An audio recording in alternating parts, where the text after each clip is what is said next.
Hey everyone, welcome back to the Thing About Wildlife in a Nutshell, where you will hear a bite sized story from our guest wildlifers' time in their field. Our lives among nature tend to be a string of funny, intimidating, or simply absurd anecdotes, and I'm going to be bringing these to you through some wonderfully diverse and fascinating voices. It has been 15 whole weeks since we began season 2, and this has proven to be another fantastic journey. In spite of these being quicker episodes compared to season 1, I feel like we still really sunk our teeth into the lives of the 16 fabulous guests who have kept you entertained with their stories since this year began. I am so utterly grateful to each one of them for having lent their time and tales to the podcast, including today's ultra talented guest voice. In today's episode, you will hear a conversation I had with Tejaswini Nagesh, who works with the Worldwide Fund for Nature in Tezpur. She is a product designer who's on a mission to explore how she can bring her unique skill set to this field of wildlife conservation through creative collaborations and her focused problem solving mindset. After doing her bachelor's in mechanical engineering and her master's in product design from the National Institute of Design, she found her way rather serendipitously towards creating solutions for conservation problems. I'll let her tell you more about this unusual trajectory herself now on the thing about building camera traps. Hey Tejaswini, thanks so much for joining me on the podcast. It's really great to have you here. Hi, Shika. Thanks for having me on the podcast. I'm looking forward to this talk. Me too. And I'm just very excited that this has been such an incredible season. I've gotten to talk to so many fun people, and I'm very excited to do this recording with you because you are one of those people who I was fortunate enough to meet who has just got the most diverse set of skills that of anyone that I've come across in this field. And that's exactly where I want to begin because it feels like a lot of the things that you do, some of it is probably quite innate. It feels like you've been doing some of these things your whole life. And of course, a lot of it, I'm sure, is learned. So, walk us through how you came to be so good with just every creative venture. Now, also going into a little bit more research stuff, but we'll, of course, unpack each of these skills a little more. Tell us how you got here. What were some of your early influences? Tell us about your education. I think it's a lot to do with like being undecided on what you want to do, trying multiple things. Yeah, so I did my bachelor's in mechanical engineering. I was still back then also I was undecided on what I want to do, but I thought applied physics is something I would enjoy, and that's what I wanted to do. But engineering was, I think, the way it is taught in India is a little sad, where it's oriented towards mass producing these set of people to do certain tasks, which like I expected a lot more things. I expected something different from engineering, but at the end of it, I was like, this is not something that I really expected of it, and I wanted to do something else, which is when I got into NID in product design. Uh, so that's also again a very broad. It was a very broad course. It had multiple. It's not very focused. I feel like it was a crash course undergrad where you got to try a lot of things, given good introduction to design. So I did that, and then the final semester of product design, we get to work on any project that we like. We get 6 months to work on it. So start thinking of what I would enjoy doing, because it's one time where you don't have restrictions, where you can experiment. You can see what you as a designer can do. So I thought conservation is a place where I didn't see much in terms of, I couldn't see if designers were working in this field. I didn't see much projects in this field. So I thought that would be fun to try out. It's a good experiment. So I started cold mailing people saying, this is what I can do. These are my skills. Do you think I can help you with something? I think my meals bounced around a lot and finally ended up with WWF, and my boss got back to me. That's how I started working on this project. He got back to me saying, like, I was very broad in saying I can do this, this, and this, right? So he said he'll make it more concise, and he said you work on a specific problem because it's a 6 months project, and let's see where that goes. So that problem was to see if I can come up with some sort of mitigation measures to reduce elephant and train accidents, collisions. So that's how I got to working on this. It's a very, it's quite a bit of chance. It's yeah, some experimentation. It's a lot of people giving me a chance, so that was nice. Got to do that, and then after working on that for 6 months, uh, that's when we realized there's potential to work more on it, and that's when I got back after my graduation to work on it a lot more in Assam specifically, and that's where I'm at now. It's pretty cool that you went through the channel of what skills you have, because I don't think a lot of people have really spoken about that. And it's also truly fascinating that you decided to pick this field and say, okay, this is a space where work is not really done. I want to ask you to just unpack a couple of things a little more. One is just about what the term designer means when you're looking at it through the lens of somebody going through the NID, National Institute of Design course for product design. Because, like you were saying, it's kind of like a problem solving approach to things. And there is often this conception or misconception that design is just basically art design and those kind of things, whereas it can be a lot more. And clearly, you're doing a lot more and you're still calling yourself a designer. So, can you walk us through what that actually means? Well, like I said, it's a very broad term. There are multiple uh, types of design. At NID, there are several branches. Uh, you can divide them into industrial design and communication design. I think most of the work you would see is communication design playing out, where people see how to communicate to people, how is the message best shared. I think there's quite a bit of work done in that aspect. Product design involves, generally product design means, industrial design specifically means developing products which are physical, which are tangible basically. And the way you arrive at these products is you have a problem to solve. You see what needs to be developed, and your product should cater to solving that problem. So that's the whole process it follows. To see what problem needs to be solved, figuring out how to solve it, and then seeing if that problem is solved by the thing you developed. So that's a very brief overview of the process.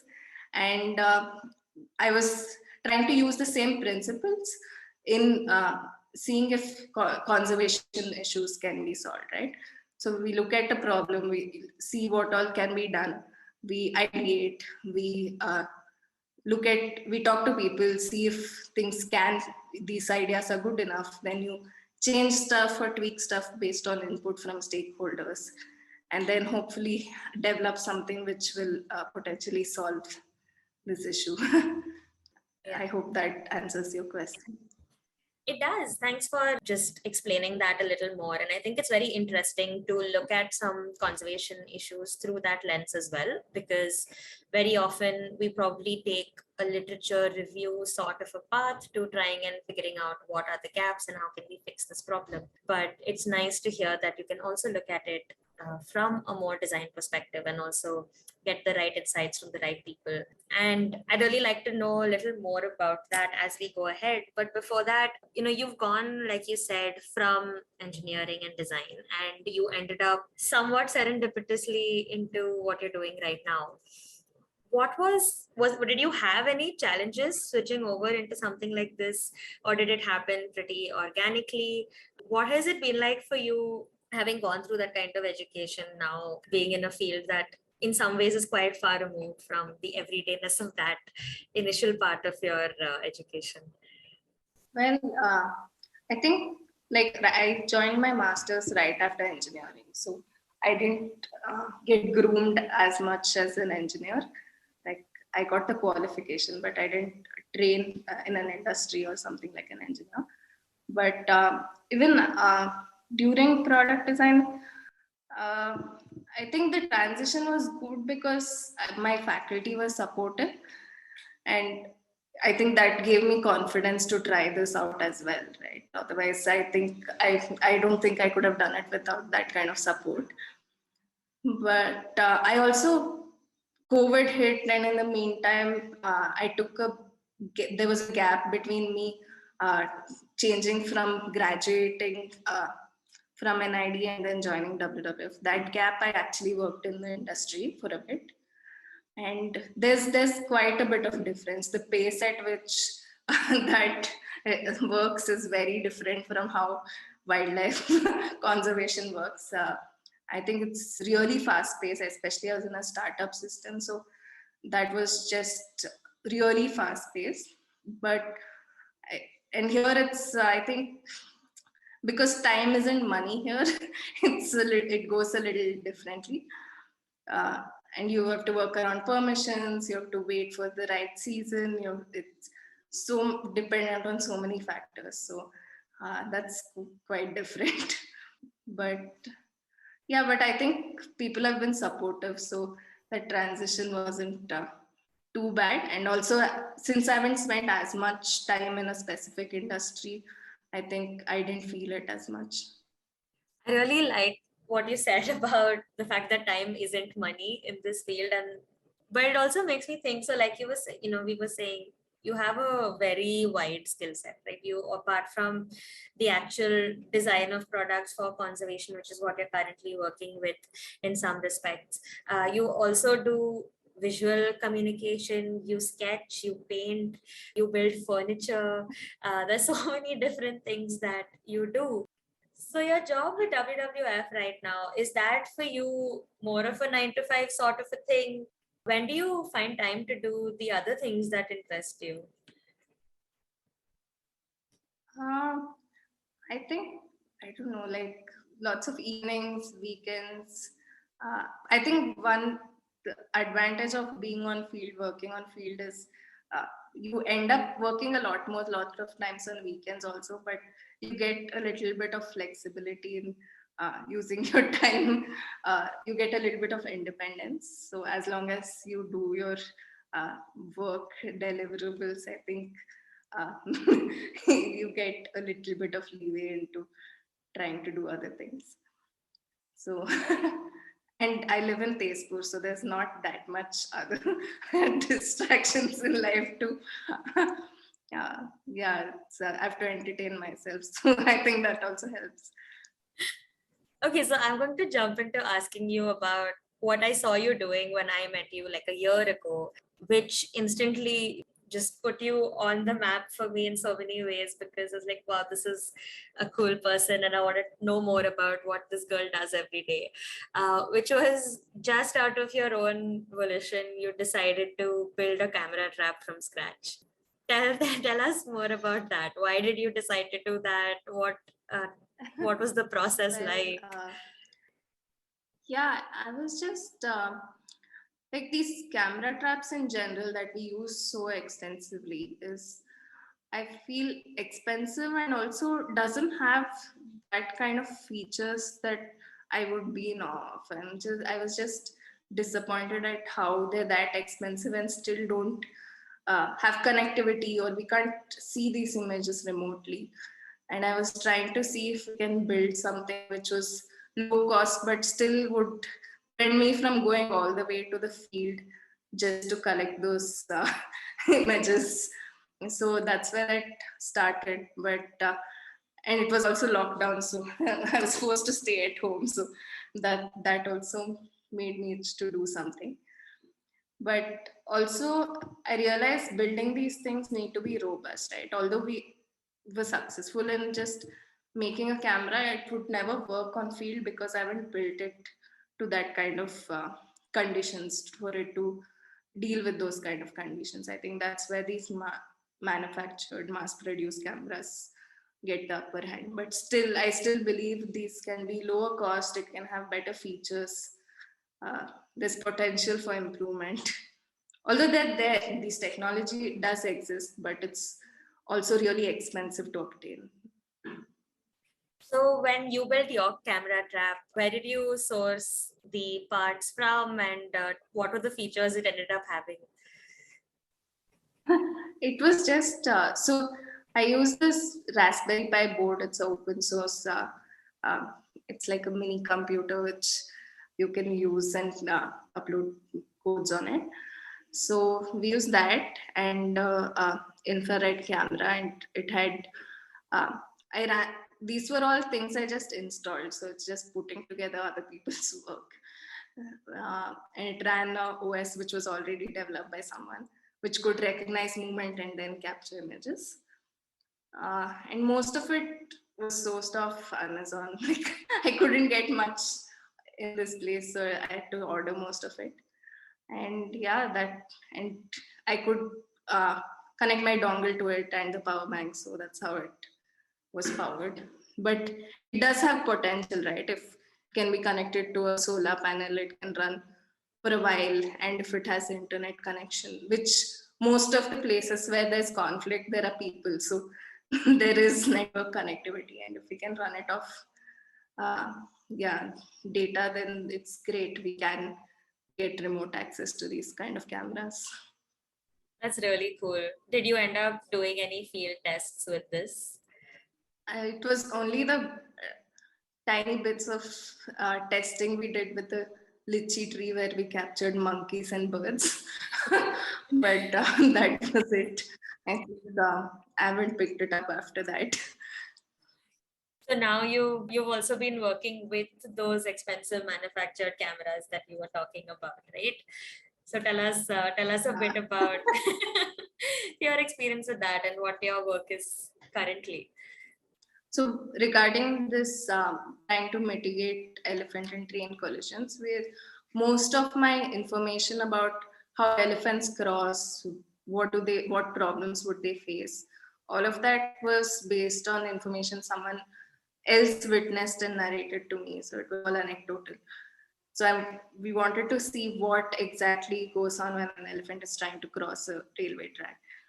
Although there's some mobile videos of people taking these kind of capturing these scenarios, but I wanted to see what an undisturbed crossing would be like. So we got a few, and it's I think once you see those videos, you can realize they really struggle on an incline because they're really huge animals. Right? They're really careful while going down a slope, and they go in a file. So whenever there's a herd, whenever there's a steep slope, there's like one elephant going down and there's an elephant on the railway track waiting for the one ahead to go clear the space. So the one standing on the railway track is just vulnerable to any train which might come. So that was interesting to see. It also informs certain decisions of if it's an important crossing point, there has to be certain provisions that need to be made for elephants so that they can get off such a place easily. We have to some way help themselves, help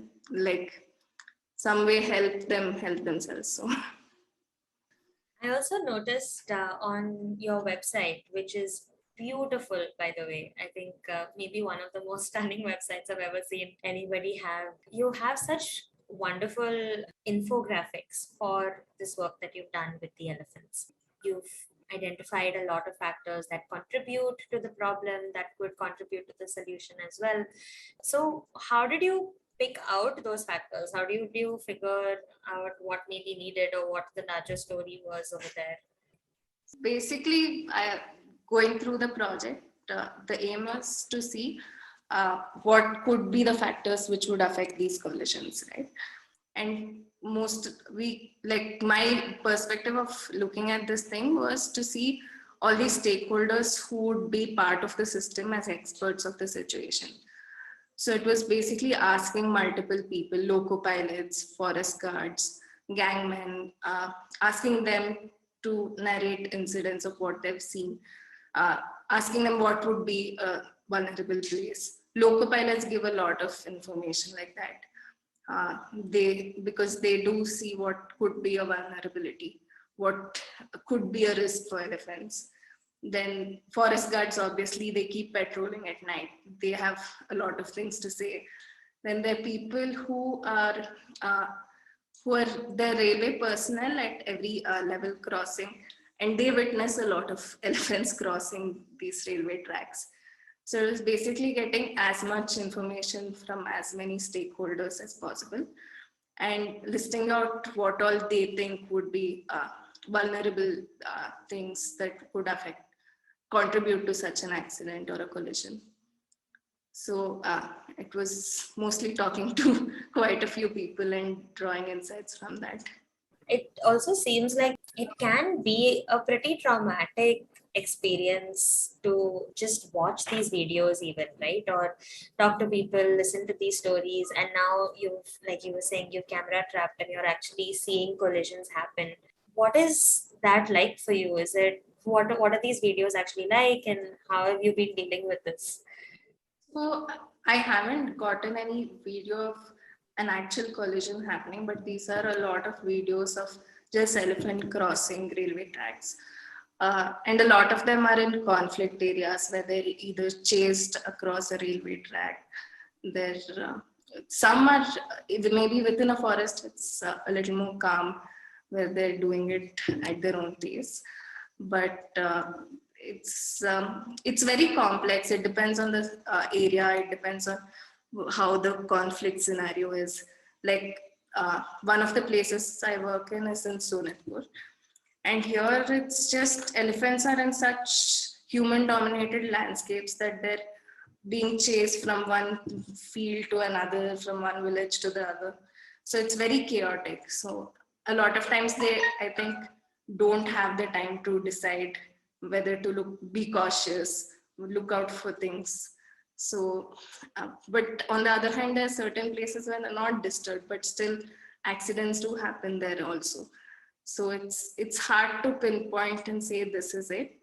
But we're trying to see, look at all the previous accidents and see what factors could have contributed to the accident, and hopefully we'll get some insight on that. But it's hard to pinpoint and say this is what caused the collision.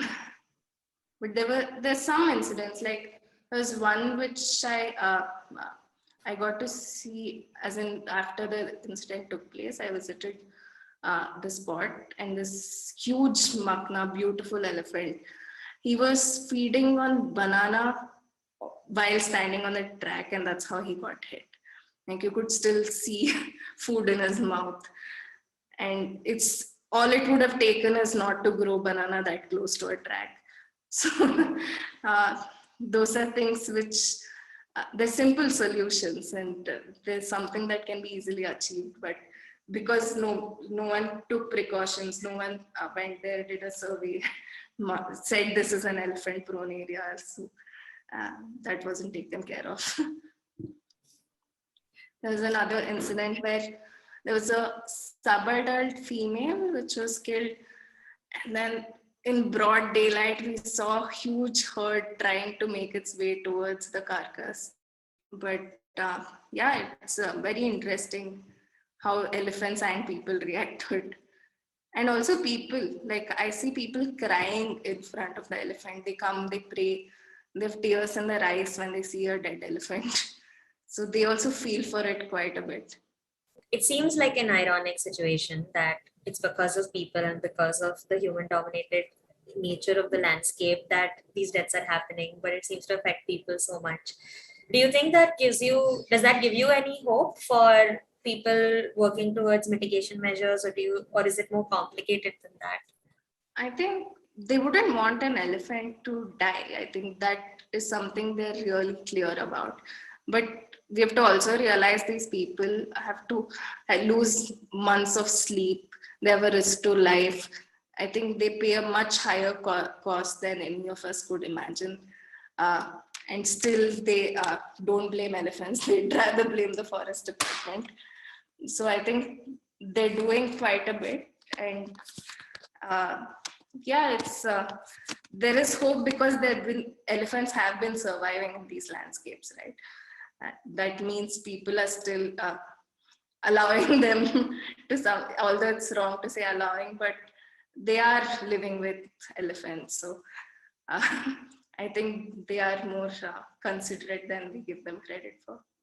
That is such interesting work, and I really, really hope that something comes of it. And it seems like you have a lot of valuable insight from the last couple of years that you've been doing this.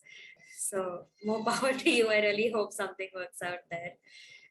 Like you said, it's definitely a huge issue. The issue, it's dispersed, it's there within forests, it's in outside forests, it's just, and there's such different contexts. So That also can be so daunting, right? Because when you go into a system and you're like, okay, here is a problem, and I want to research it, I want to collect information about it, and in the end, there is the expectation from either your institution or from your organization or the forest department, or maybe even in some cases the local people, for you to put out some recommendations at the end. But like you're saying, when the contexts are so different in many different places, and it is hard to say, okay, this is the one thing we need to do to fix the problem. So how do you navigate that? yeah, but I think although it can't be solved 100%, I think it can be reduced quite a bit. I don't think we can guarantee that no more accidents will happen, but there's quite a few measures because it's such a systemic issue. I don't think you can have a one stop solution to solve all of it. There's so many measures that can be taken to break it down into chunks and solve it bit by bit, which would potentially significantly decrease uh, the probability of collisions. Like I said, just not having bananas growing on the sides or decreasing inclines. Uh, so looking at factors which would affect these collisions, that's why it's important. Because all of these accidents happen at night when the visibility is low, and most times in winter when there's fog. Looking at if we can improve visibility, what if we can make it easier to detect elephants, or also to some extent help elephants perceive a oncoming train. Although that seems really far-fetched, but just looking at what each of these factors are and how do we get elephants easily off a track, those kind of things. I think if a combination of these kind of solutions may potentially decrease these accidents.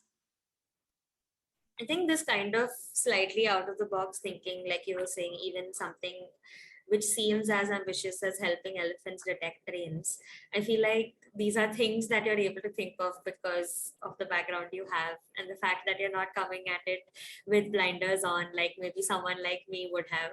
I think that's so fascinating. And if you do end up working towards those kind of solutions anytime in the future, I'd love to have you back and learn more about it because it's truly fascinating and, like you said, very essential as well. I hope we can try it out. It's also hard to assess how effective any of these solutions can be. I guess it all comes down to trying it and seeing what works, what doesn't work, and hoping for the best. So I'm actually going to move to a slightly lighter note towards the end of this, which is more about the things you said that you do to entertain yourself, right, on the side, which includes your art, which includes your sketching. And I see a lot of your art is so much geared towards elephants, and you seem to have taken on a very deep influence from nature, which seems to have spilled into your art. Is that something that's always been there, or is that a new development because of your work? I think I started sketching a lot more once I started studying design. It was also something that is a requirement, even because a lot of my communication material is also very visual. I think that helps me explain things to my stakeholders, to also in some way get insights from them. It's more of a tool for me that helps me communicate with people.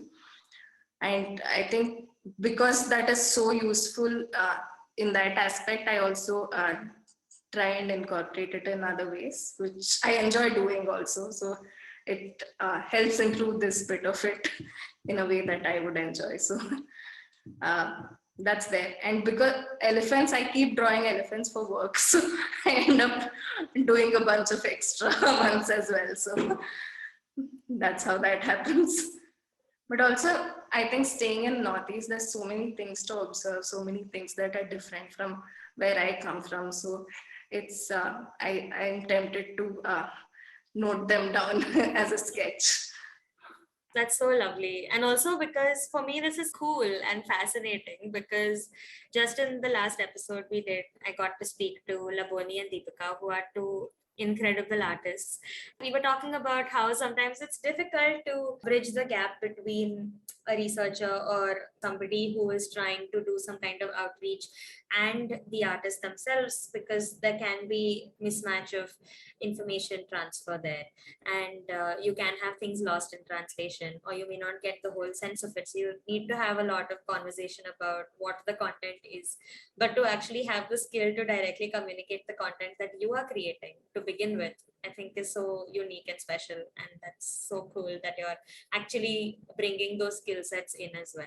Well, I guess I need help in the other bit where I keep like referring to people. Like I need to keep asking people to get more information about elephants, their habitats, their behaviors. All of that is something I heavily depend on uh, the rest of the team to get information on. That is, I think it works slightly differently, and that's all. Yeah, that makes sense, but it's really interesting. And yeah, thanks so much, Tejaswini, for sharing these stories. I think it's very cool, and I hope that those who are listening know that there are so many different avenues with which you can end up in the space that you're in. I like very regularly and actively engaging with finding conservation solutions, even if it's not, it was never part of your game plan as a kid. So it's quite inspiring in many ways. No, I think also like at least now since I've been working in this area and I've been talking to so many people working in the field, I think looking at my work, they also start like suggesting things I could work on. We've had a bunch more people starting to work on simpler things. So I think there's potential for so much in general for people from different backgrounds to work in conservation. So there's room for so many people.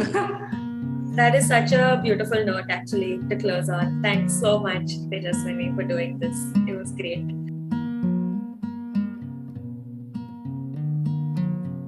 Thank you all for coming back week after week to listen to The Thing About Wildlife. Nothing makes me happier than hearing back from you as each new episode rolls out.